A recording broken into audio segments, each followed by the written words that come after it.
If you look carefully at what happened to silver throughout 2025, you'll see something that should make any experienced investor pause and reflect deeply. I'm Charlie Munger. I've spent more than 70 years analyzing markets, studying cycles, and understanding how money really works. I've built a $2.5 billion fortune not by following the crowd, but by seeing what others refuse to see. Silver ended 2025 with a 148% gain, one of the best years in the modern era. It went from approximately $29 to over $72 per ounce, hitting peaks above $86 before pulling back.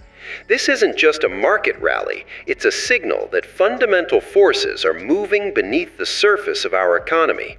And if you understand what it's really telling us, you'll know exactly how to position yourself for what's coming. While everyone was celebrating their stock portfolios in 2025, something extraordinary happened that almost nobody noticed. Silver rose 148% in a single year. From roughly $29 per ounce to over $72, it touched $86 before pulling back. Gold had its best year in 4 decades, climbing 65% to above $4,300 per ounce. Impressive, historic even, but silver more than doubled gold's performance. Now, most people see this and think, great investment opportunity, I should buy some silver. They're missing the point entirely. Silver isn't sending you an investment signal, it's sending you a warning signal about the entire monetary system. Let me explain why. I've watched this exact pattern 3 times in my life. Each time, it preceded a fundamental shift in how money works. 1979 to 1980, silver went from $6 to $50 in less than 2 years. Why? Because people started questioning whether paper dollars would hold their value. The government was spending beyond its means, inflation was running hot, and suddenly people wanted something real.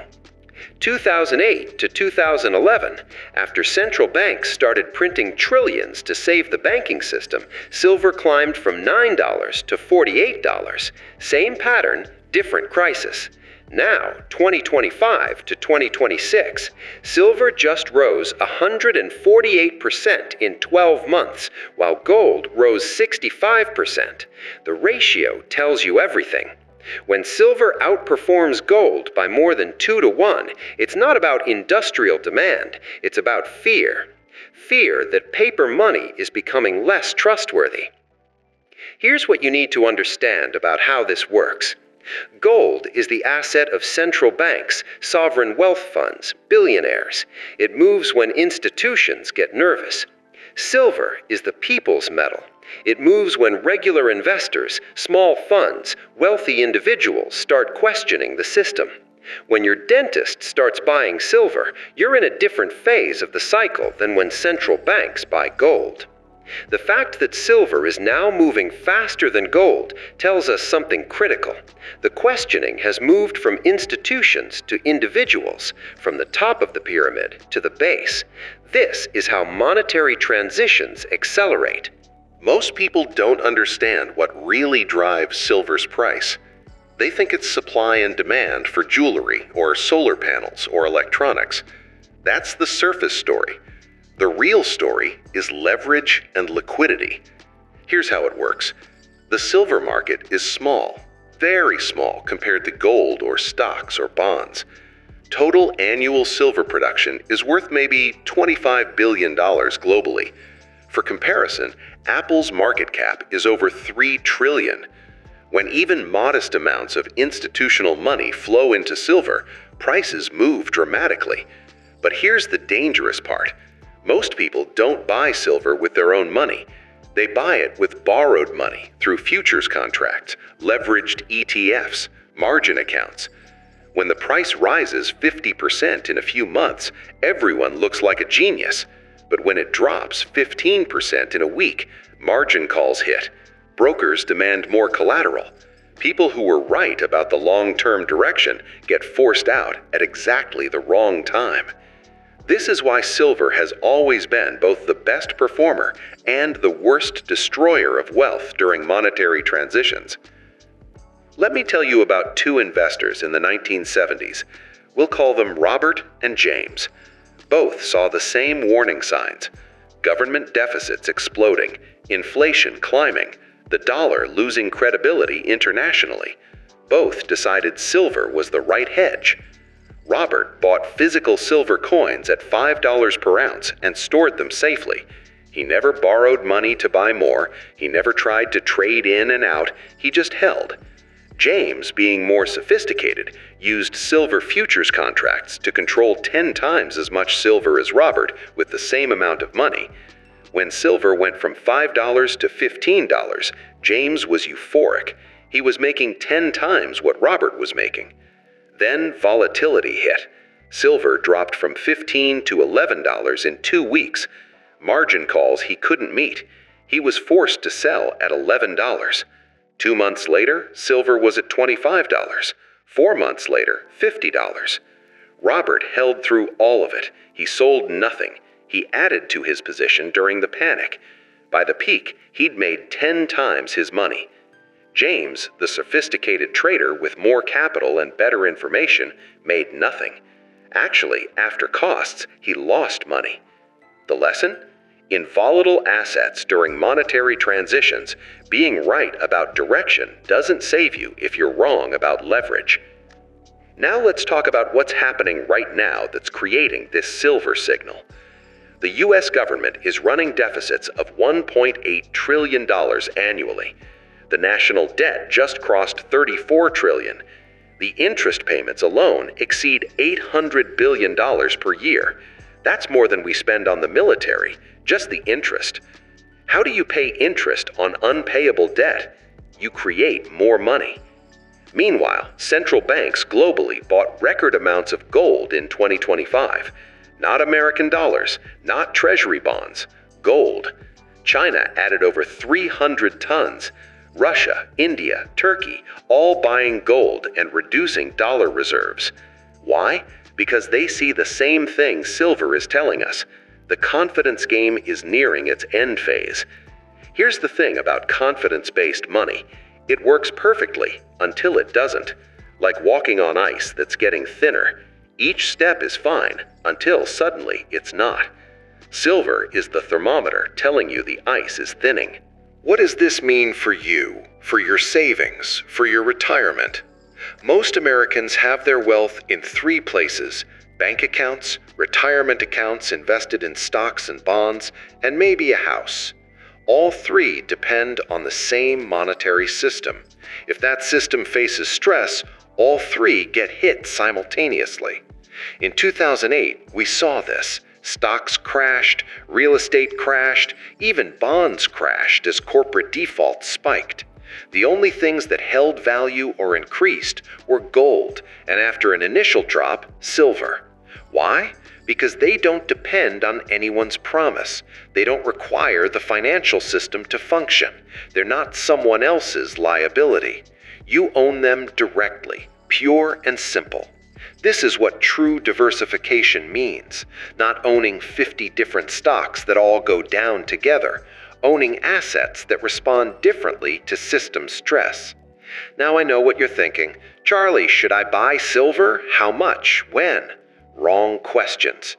The right question is, how much of my wealth can I afford to have in the traditional financial system if that system faces serious stress in the next few years? If your answer is all of it, you're not diversified. You're concentrated in a single bet that the current monetary system remains stable. Is that a good bet? Maybe, probably even. But if you're wrong, you lose everything. That's not prudent risk management, that's gambling. Here's what prudent wealth protection looks like in this environment. Keep the majority of your wealth where it is: stocks for growth, real estate for income and inflation protection, bonds if you must, though I'd be careful there. But take 5 to 10% of your net worth and put it in assets that don't depend on the monetary system's stability. Physical gold, physical silver, maybe some Bitcoin if you understand it, though that's a different discussion. This isn't a get-rich strategy. This is insurance. You pay for home insurance hoping your house never burns down. You pay for life insurance hoping you live to 100. You hold precious metals hoping the monetary system remains stable. But if it doesn't, you're protected. Let me address the practical questions. Silver is at $72. Isn't that expensive? Should I wait for a pullback? Think about what you're really asking. You're trying to time a monetary insurance policy based on short-term price movements. If you're buying silver as speculation, timing matters enormously. If you're buying as insurance against system instability, timing matters much less. The house fire doesn't wait for you to buy insurance at the optimal price. A better approach, decide on your allocation target. Let's say 8% of your net worth in precious metals. Build that position over 6 to 12 months. Buy a little each month. This does two things. First, you average your entry price. Second, you remove the psychological torture of trying to time it perfectly. Should I buy physical silver or ETFs or mining stocks? Each has trade-offs. Physical silver, maximum protection against system collapse, but storage costs, insurance, illiquidity when you need to sell quickly. Silver ETFs, instant liquidity, no storage hassles, easy to trade. But they're financial instruments that depend on the system you're trying to protect against. Mining stocks, leverage to silver prices, dividends, growth potential, but company-specific risks, operational issues, management decisions. My suggestion? Split the difference. Some physical for true insurance, some ETFs for liquidity, maybe a small position in well-managed miners if you understand the industry. Don't put all your eggs in one basket, but don't leave all your eggs in a basket that's on fire either. Here's what I want you to understand about the bigger picture. We're not just in a normal market cycle. We're in the final stages of a 50-year monetary experiment that started in 1971, when Nixon took the dollar off the gold standard. For 50 years, the dollar has been backed by nothing but confidence. And for 50 years, that confidence held, because America was the world's dominant economy, military, and innovator. But confidence isn't permanent. It's earned every day. And right now, with massive deficits, political dysfunction, geopolitical competition, and reckless money printing, that confidence is being tested. Silver's 148% rise in 2025 is telling you that confidence is cracking. Not gone, not collapsed, but cracking. The smart money is already positioning for what comes next. That's why central banks bought record gold. That's why silver is outperforming. That's why Bitcoin hit new highs. People are looking for alternatives to a system they increasingly don't trust. Let me be very clear about what I'm not saying. I'm not saying the dollar will collapse tomorrow. I'm not saying hyperinflation is guaranteed. I'm not saying you should sell everything and buy silver. What I am saying is that the probability of monetary instability over the next 5 to 10 years is higher than at any point in my lifetime, and prudent people prepare for probabilities, not certainties. You don't need to be right about timing. You just need to be positioned so that if you're right about direction, you benefit, and if you're wrong, you don't get wiped out. That's the difference between intelligent risk-taking and gambling. The current gold to silver ratio sits around 59 to 1. That means 1 ounce of gold buys 59 ounces of silver. Historically, this ratio has ranged from 15 to 1 to 80 to 1, with a long-term average around 40 to 1. At 59 to 1, silver still has room to outperform gold if monetary stress continues. If we return to the historical average of 40 to 1, silver gains another 50% relative to gold. If we go to crisis levels like 15 to 1, which we saw in 1980, silver would gain nearly 4 times relative to gold. This isn't a prediction. This is just math based on historical patterns. The ratio tells you that silver remains undervalued relative to gold, which itself has had a historic run. That's opportunity, but it's also risk if timing is wrong. Here's the uncomfortable truth most people don't want to face. Monetary transitions always result in wealth transfers. From those who hold paper to those who hold assets. From those who trust the system to those who prepared for its stress. From those who acted late to those who acted early. This isn't about being smart or dumb. It's about understanding incentives and acting accordingly.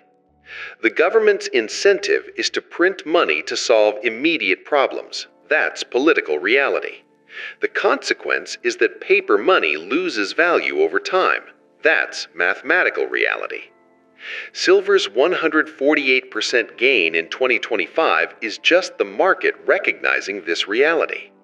The question is, when will you recognize it? I'll end with this. Most people make their worst financial decisions during crises. They panic. They sell at the bottom. They buy at the top. They act emotionally instead of logically. The solution is simple. Make your decisions during calm periods, then execute them regardless of emotion. Right now, the market is relatively calm. Yes, silver had a big run. Yes, there's uncertainty, but we're not in a crisis. Banks aren't failing. ATMs are working. Life continues normally. This is the time to prepare. Not when everyone is panicking, not when silver is at $200 and you're hearing about it on the evening news, not when your neighbor is bragging about his gains. Now, while you can think clearly. Build a position gradually. Understand your allocation. Store it safely, then forget about it until either the system stabilizes for good or the stress increases and you're glad you prepared. Silver rose 148% in 2025, not because people like shiny metal. It rose because it represents something that cannot be created by government decree, cannot be devalued by central bank policy, and doesn't depend on anyone's promise. In a world where trillions of dollars can be created with computer keystrokes, real scarcity becomes valuable. The choice is yours. But understand, choosing to do nothing is also a choice, and it's a bet that the current monetary system will remain stable despite all evidence to the contrary. Maybe you'll be right. Maybe the system muddles through for decades more. But if you're wrong, the cost of being unprepared is catastrophic. History will teach this lesson again, as it always does. The only question is whether you'll be a student or a victim.